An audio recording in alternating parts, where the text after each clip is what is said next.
دوستو آج ہم آپ کو سیر کروائیں گے ایک ایسے ملک کی جس کی ہر چیز نرالی ہی نرالی ہے، جہاں چھوٹی سے چھوٹی اور بڑی سے بڑی مخلوق پائی جاتی ہے۔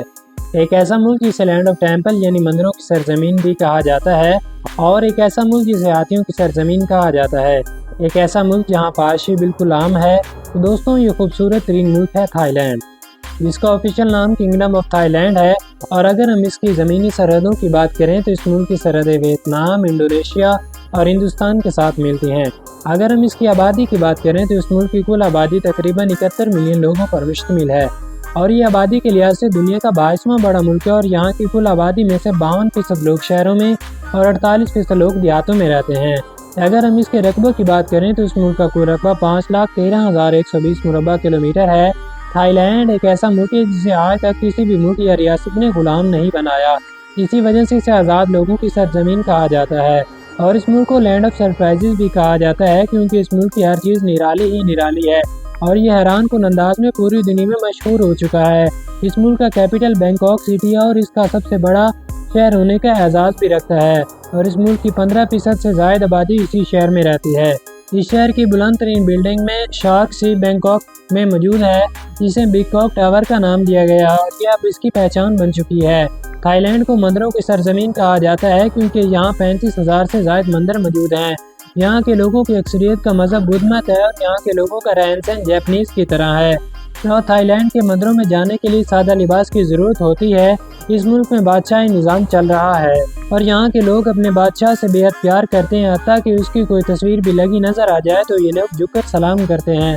اور تھائی لینڈ میں بادشاہ کو ناراض کرنے کا ایک اصول ہے۔ اس کا مطلب یہ ہے کہ اگر آپ بادشاہ کی انسلٹ کرتے ہیں تو آپ کو غداری کے جرم میں قید بھی کیا جا سکتا ہے۔ اور ہالی ووڈ کی ایک مشہور film the king and I کو بھی تھائی لینڈ کے سینما گھروں میں نہیں چلنے دیا گیا تھا، کیونکہ وہ اسے بادشاہ کا طعنہ سمجھا جانا تھا۔ تھائی لینڈ میں دوسروں کی عزت و احترام کا خاص خیال رکھا جاتا ہے، اور وہاں سر کو جسم کا بہت اہم حصہ سمجھا جاتا ہے۔ لہذا تھائی ثقافت کسی کے سر پر ہاتھ رکھنے یا چھونے سے منع کرتی ہے۔ اگر آپ اپنے سے زیادہ عمر کے شخص سے ملتے ہیں تو عزت ظاہر کرنے کے لیے اپنے سر کو نیچے رکھنا بہتر ہے۔ اور دنیا کی سب سے بڑی مچھلی وہیل بھی اسی ملک کے سمندروں میں پائی جاتی ہے۔ آپ یہ بات جان کر حیران ہوں گے کہ اس کے کیپٹل سٹی بینکاک کا نام بہت ہی بڑا ہے، اور یہ شاید کسی کو بھی نہیں آتا۔ اس کے مکمل نام میں 172 انگریزی کے حروف پائے جاتے ہیں، اور یہ ایک ورلڈ ریکارڈ کے مطابق دنیا کے طویل ترین مقام کے طور پر درج ہے۔ اس کے نام میں کافی سارے مطلب ہیں، جیسا کہ فرشتوں کا شہر، لافانی شہر اور خزانوں کا شہر۔ تھائی لینڈ کو جانوروں کی سرزمین کہا جاتا ہے، اور جانوروں کا 10واں حصہ بھی اسی ملک میں رہتا ہے۔ اس ملک کو دا لینڈ آف ایلیفینٹ بھی کہا جاتا ہے، اور یہاں پر دنیا کے 60% ہاتھی صرف اسی ملک میں پائے جاتے ہیں۔ اور اسی کے بینکاک سٹی کو دنیا کا گرم ترین دارالحکومت کہا جاتا ہے۔ ہر سال تقریباً 30 ملین لوگ اس ملک کو دیکھنے کے لیے آتے ہیں، اور یہ جگہ ایک حیرت انگیز جگہ بن چکی ہے جو سیاحوں کی توجہ کا مرکز ہے۔ تھائی لینڈ کا پہلا نام سیام تھا، اور یہ سیامی بلیوں کی وجہ سے مشہور تھا، اور یہاں شادی کے موقع پر دلہن کو سیامی بلیوں کا جوڑا دیا جاتا ہے، اور اسے خوش قسمتی کی علامت سمجھا جاتا ہے۔ آپ کو ایک بات بتاتا چلوں کہ ہم میں سے اکثر لوگوں نے ریڈ بلو ڈرنک کو ضرور پیا ہوگا۔ کیا آپ جانتے ہیں کہ یہ سب سے پہلے کہاں پر تیار کیا گیا تھا؟ یہ انرجی ڈرنک تھائی لینڈ میں ہی تیار کیا گیا تھا۔ تھائی لینڈ کے تیرتے ہوئے بازاروں نے اس ملک کی خوبصورتی میں کافی اضافہ کیا ہوا ہے، اور یہ تیرتے ہوئے بازار اس ملک کی ثقافت کو اجاگر کرتے ہیں، اور ایشیا کا سب سے بڑا بازار بھی اسی ملک میں موجود ہے۔ بینکاک میں دنیا کی ہر چیز بکتی ہے، حتیٰ کہ یہاں پر جسم بھی بکتا ہے، اور یہاں کی لڑکیاں تو اوپن مائنڈڈ ہی سمجھی جاتی ہیں، اور وہ کچھ بھی کریں انہیں کوئی بھی نہیں روکے گا، اور وہ مردوں کے ساتھ رات کے وقت خوب انجوائے کرتی ہیں۔ اور یہاں پر آپ کو لیڈی بوائے بآسانی مل جائیں گے، اور اس ملک کی لڑکیاں تو بہت ہی خوبصورت ہوتی ہیں، اور ان کے ساتھ دوستی کرنا عام بات ہوتی ہے۔ تھائی لینڈ کا تھائی مساج بھی پوری دنیا میں مشہور ہے، اور اسی تھائی مساج کی وجہ سے دنیا بھر کے لوگ اس ملک کا رخ کرتے ہیں۔ اور تھائی مساج کے بغیر اگر کوئی سیاح واپس آ گیا تو یہ ٹور اس کا ادھورا سمجھا جائے گا۔ بینکاک کو کروڑ پتیوں کا شہر بھی کہا جاتا ہے، کیونکہ اس کی 1 کروڑ آبادی میں سے 70,000 افراد کروڑ پتی بن چکے ہیں۔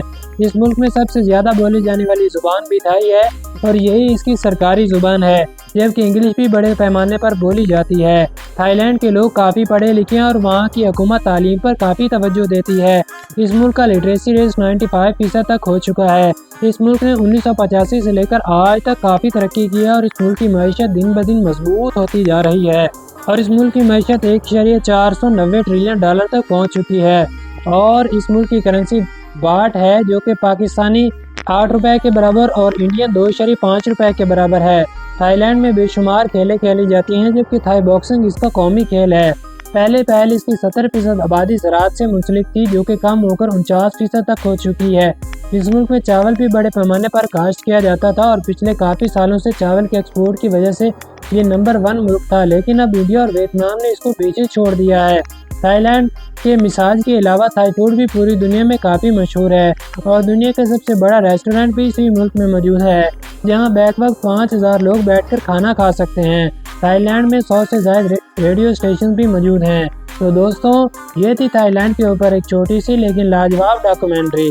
آپ کو کیسی لگی کمنٹ باکس میں اپنی رائے کا اظہار ضرور کیجیے گا۔